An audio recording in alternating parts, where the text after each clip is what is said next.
I didn't mean to stay that late. The room had already emptied. The music had quieted, and the lights had softened into that amber haze that makes time feel slower than it is. She was still there, sitting at the edge of the bar, one heel dangling from her foot, fingers tracing the rim of a glass she wasn't drinking anymore. Her name was Claire. She said it once, like it didn't matter if I remembered. Of course I did. I've been watching her for most of the evening. Not in the obvious way, but the way you notice someone without trying to. The way light hits their face and you feel something shift inside you before you know what it is. When she finally looked at me, it wasn't an invitation. It was a test. Her eyes, calm, almost tired, stayed on mine for a second too long. Long enough that I forgot what I was supposed to say. "Are you going to just stare or say something?" she asked. I laughed under my breath. "I wasn't sure if you wanted me to." She tilted her head. "I didn't. But here we are." The words hung between us like smoke, thin, visible, and gone too fast. I moved closer, unsure if it was boldness or just momentum.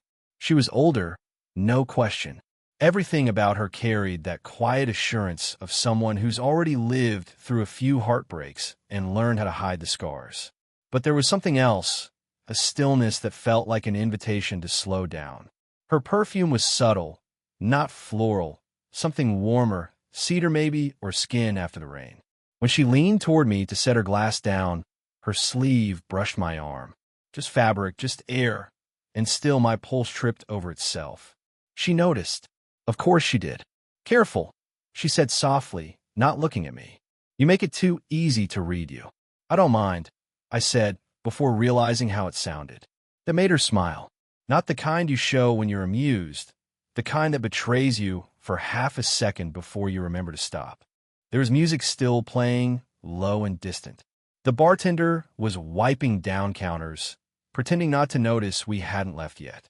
"Why are you here so late?" I asked. She looked at the window instead of me. "Habit, maybe. Some nights, I just don't want to go home yet." I didn't ask why.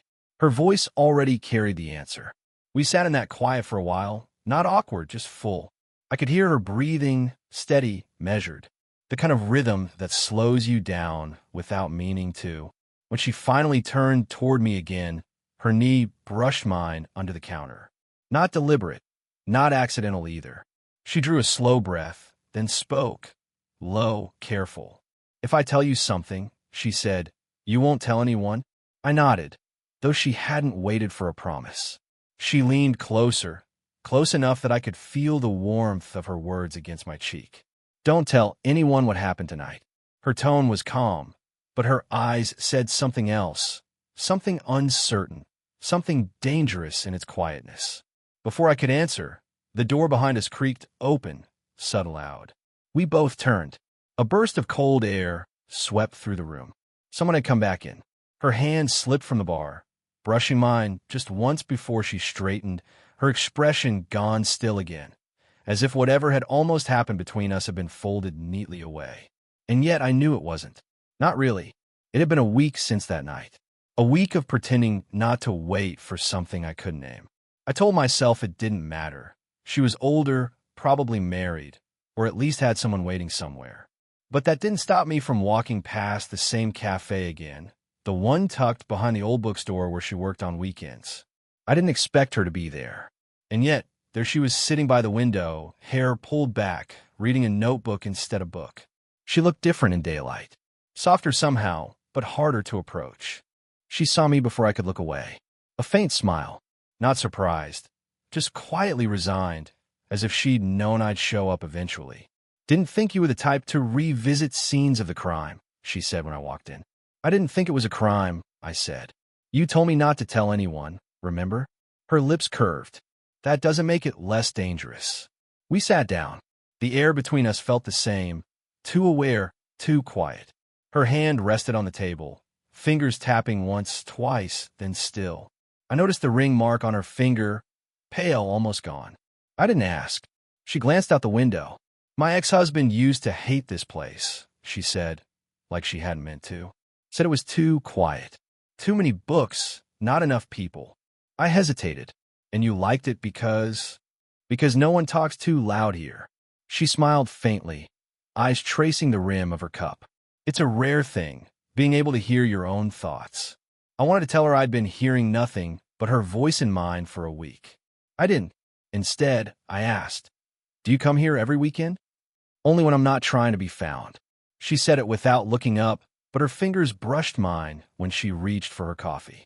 A brief, almost accidental contact, except it wasn't. It lingered. Her skin was warm, steady. I didn't move. Her gaze flicked up, holding mine. For a second, it felt like we'd both stopped breathing. Then she pulled her hand back, slow but certain. "You shouldn't look at me like that," she said softly. "How am I looking?" "Like you're still deciding whether you should." I tried to laugh it off, but my throat tightened instead. She leaned back, eyes searching my face with a quiet kind of patience. "You're too young to make mistakes that last," she murmured. "And I'm too old to pretend I don't see them coming." I wanted to say something, anything, but words seemed too fragile to hold the weight of that moment. So instead, I reached for a notebook. It was lying open, a sketch of a window, a line of handwriting beneath it. Some things only make sense after you've already ruined them. Our eyes met again. She didn't take it back, didn't explain, just sat there, close enough that I could feel the faint warmth of her breath when she finally whispered, "You shouldn't have come back." I smiled quiet, "And yet you're glad I did." Her silence didn't disagree. It started raining before either of us noticed. The cafe had emptied, the sky gone gray, and the sound of rain filled the pauses between our sentences. Claire didn't seem to mind. She leaned back in her chair, watching the droplets slide down the window, her reflection faint beside mine. "You should probably go before it gets worse," she said, not moving. "I don't mind the rain." She smiled, the kind of smile that says she knows exactly what you mean and pretends not to. "You don't have to prove anything, you know." "I'm not." Her eyes lingered on me, searching for something she couldn't quite name. The silence stretched. I could hear my own heartbeat, slow but heavy. Then her phone buzzed. Once. Twice. She glanced at it, jaw tightening. The screen lit her face, a man's name, maybe, though she angled it away too quickly for me to see. She silenced it without answering. "Everything okay?" I asked. "Fine," she said too fast. "Just old habits." She closed the notebook she'd been writing in, setting it aside. For a second, she looked older again, not in years but in weight. "The kind of tired you don't fix with sleep." "I shouldn't be here," she murmured. "Not like this." I leaned forward before I could stop myself. "Then why are you?" Her eyes flicked to mine, sharp then soft. "Because you look at me like I'm not fading." The words hung there, fragile and raw. And then the door opened. A rush of sound, laughter, voices. A group of her co-workers, I recognized them from the bookstore. They spotted her instantly. "Claire, we thought you left ages ago," one of them said, shaking off rain. She straightened, her posture tightening into something composed. Her tone shifted. "I was just finishing up." Their eyes drifted toward me, curious, then knowing. I forced a polite smile, nodding as if I was just another customer. Claire's hand brushed against mine under the table, quick, a quiet warning. "Not now." When they finally left to order drinks, she exhaled slowly, shoulders relaxing just enough for me to see how tense she'd been. "See," she whispered. "This is why. Because they might talk. Because they would be right." Rain hit the glass harder. We both turned toward it again, anything to keep from meeting each other's eyes. Still, something had shifted. She didn't move her hand away this time when mine rested near hers. Not touching, just close enough to feel the warmth between us. "Claire," I started, but my voice caught. She turned then, slowly, and for the first time, she didn't look guarded. Her eyes flicked from my lips to my eyes, then back again. The space between us closed without either of us deciding to move. The air felt charged, fragile. One breath, maybe two, and everything would change. Then the barista called her name for the order. Too loud, too soon. She blinked, pulling back just slightly. Her breath trembled as she whispered, "Don't." But her hand didn't leave mine. Not yet. The rain had eased into mist by the time we stepped outside. The streetlights flickered through the fog, and the world felt smaller. Just the sound of water, her breathing beside me, and the space that kept narrowing no matter how much she tried to widen it. She'd insisted we walk. maybe to cool the air between us, maybe to convince herself that what almost happened back there was a mistake she could still undo. But neither of us was saying much. Her coat was damp along the shoulders. I offered mine. She shook her head, but when I draped it over her anyway, she didn't argue. Always trying to fix things, she murmured. You don't even know if they're broken. I can tell when something hurts, I said quietly. That stopped her. She turned, rainlight catching her face, drops glinting in her hair, her lashes heavy. You think you can read me that easily? She asked. No, I said, but I've been trying. Her expression softened, then tightened again. Don't, she whispered. Don't make this harder than it already is. It's already hard, I said. I can't stop thinking about you. The words came out before I could pull them back. The moment they hung there, her breath caught, barely audible, but I felt it. Don't say that, she said. You don't know what you're asking for. I'm not asking for anything, I said. Just stop pretending you don't feel it too. Her silence wasn't denial. It was worse. It was truth pressed behind closed lips. We stood under a street lamp, the light humming. The world hushed except for the rain, whispering on pavement. Then she stepped closer, just enough that I could smell her. Rain on skin, coffee, something warm and human and dizzying. Her hand lifted halfway before she stopped herself. Then again, slower this time, she brushed the wet hair from my forehead, fingers lingering longer than they should have. You're so young, she said softly. You don't even know what you'll lose. Maybe I don't care. You will. Her voice broke slightly. It was the first crack I'd heard in it. I reached for her hand. She didn't pull away. Our fingers interlaced, damp, cold, trembling. Tell me you don't want this, I said, and I'll walk away right now. Her eyes lifted to mine, wide, searching, scared. I can't, she whispered. That was it, the undoing. We both moved at once, not even thinking, just drawn, her hand sliding my chest, my breath catching as she leaned in. Her lips were inches from mine, warm air brushing skin, the kind of closeness that feels like gravity's last warning. Then, a voice called her name. She froze. I turned. A man stood down the street, half shadowed by the mist, phone still in hand, confusion written all over his face. Her ex-husband. She stepped back, her hand slipping from mine, voice barely a whisper. Go, she said. I didn't. Not yet. He was closer now, calling her name again. Claire didn't answer. The sound of rain filled the silence between all three of us. Her ex-husband, Daniel, I realized when he finally spoke her name with the kind of familiarity that made my stomach tighten. Claire, you're still here. His tone tried for casual, but his eyes cut toward me, measuring, assessing. She steadied herself. Just getting some air, she said. Her voice was calm, but her fingers, hidden in her coat pocket, twitched. He looked at me again. You with her? I opened my mouth, but Claire stepped in. No, he's just a student from the shop. Needed help with a project. It wasn't anger I felt first. It was the sting of how easily she said it, how practiced the lie sounded.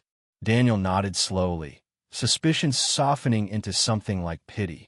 You shouldn't be out here this late, he said. You'll catch cold. She smiled, small, tired. I'll be fine. He offered to walk her home.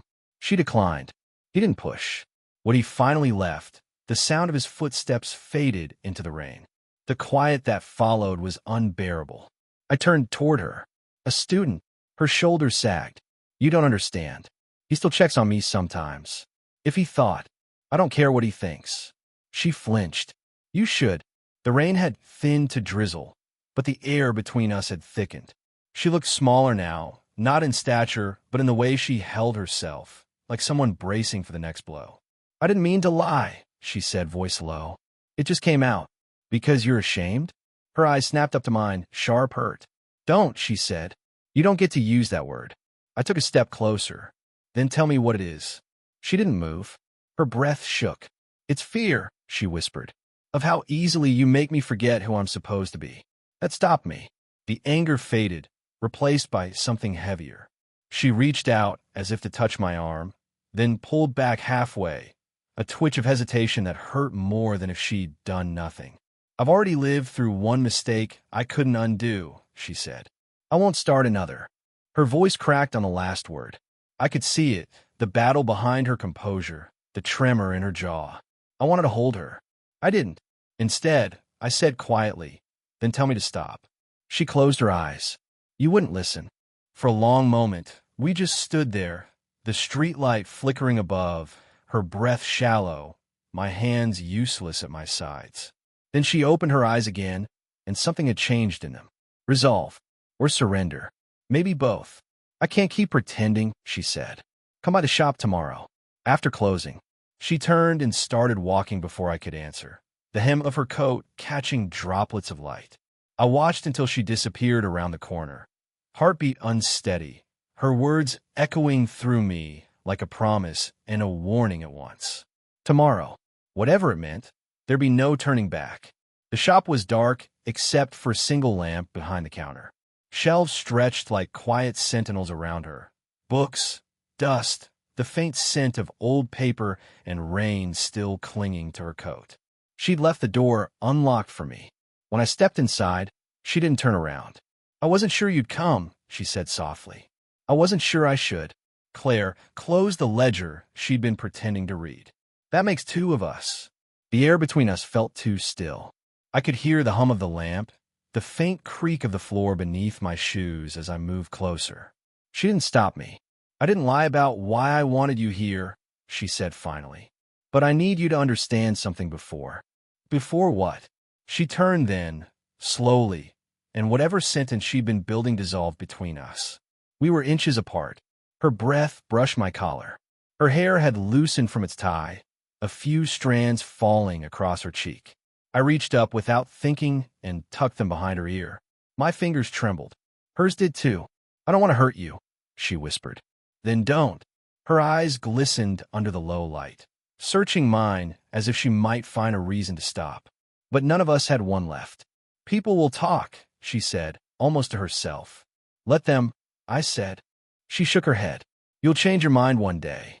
Maybe, but not tonight." Something broke in her then, a quiet surrender. She drew a breath that trembled, then placed her hand against my chest. My heart stuttered beneath her palm. "This is wrong," she whispered. "I know, and you don't care." I swallowed. "I care too much." That made her laugh, small, disbelieving. "You make it sound simple." It isn't. The silence after that was heavy, thick with all the things we hadn't said. She didn't move away. Neither did I. Her thumb brushed the edge of my collar, tracing the fabric like it meant something. My hand found hers, slow, deliberate, fingers interlacing as if the act itself might anchor us to the moment.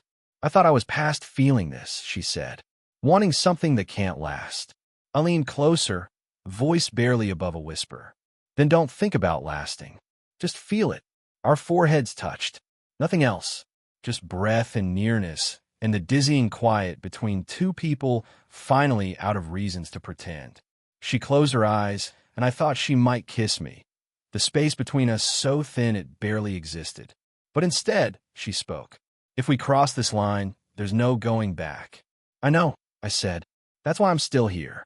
A long breath passed between us, hers shaking, mine steady only because I was afraid to let it go. When she opened her eyes again, they were clear, no hesitation, no fear. "Then," she said quietly, "we stopped pretending." And for the first time, it felt like both a beginning and an ending at once.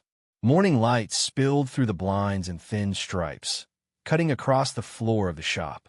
Dust floated in the beams, slow, quiet, peaceful. The air still smelled faintly of coffee and rain. Claire sat on the counter, legs crossed, hair loose around her shoulders. She looked different in daylight, softer, unguarded, almost shy. Neither of us had said much since the night before. Words didn't seem to fit right anymore.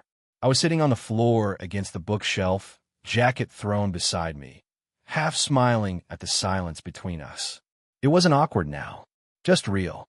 She glanced at me, a small curve tugging at her lips. "You're quiet." I shrugged, trying to remember if this actually happened. Her eyes lingered on me for a moment before she reached down, touching the back of my hand. It did. We both laughed, quiet, breathy. The storm outside had passed completely. Only the dripping from the awning broke the stillness. "You regret it?" I asked. She didn't answer right away. Instead, she looked toward the window, her thumb brushing my knuckles absently.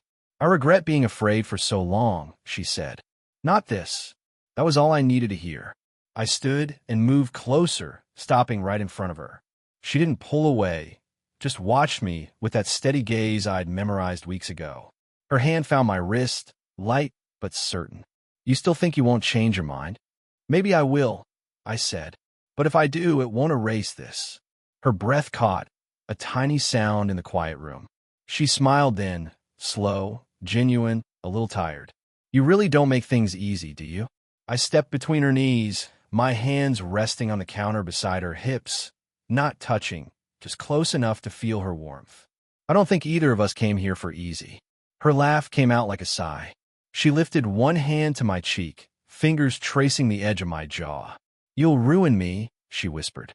Then let me ruin you gently. She leaned forward, resting her forehead against mine.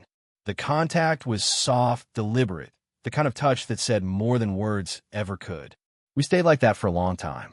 No ruse, no pretending, just breath and quiet, and the feeling of finally having arrived somewhere neither of us had meant to go. When she finally spoke, her voice was steady again. You should go before I change my mind. I smiled. Too late for that. Her laugh was soft, close to my ear. Then at least promise me one thing. What's that? Don't make this story sound prettier than it was. I nodded. I wouldn't know how. She kissed my forehead just once, and that was enough. Outside, the world had started again. But inside that shop, for a moment longer, it felt like time had paused. Long enough for two people, flawed and human, to finally understand what they'd been trying not to say. Did you enjoy the story? What kind of stories would you like to hear next?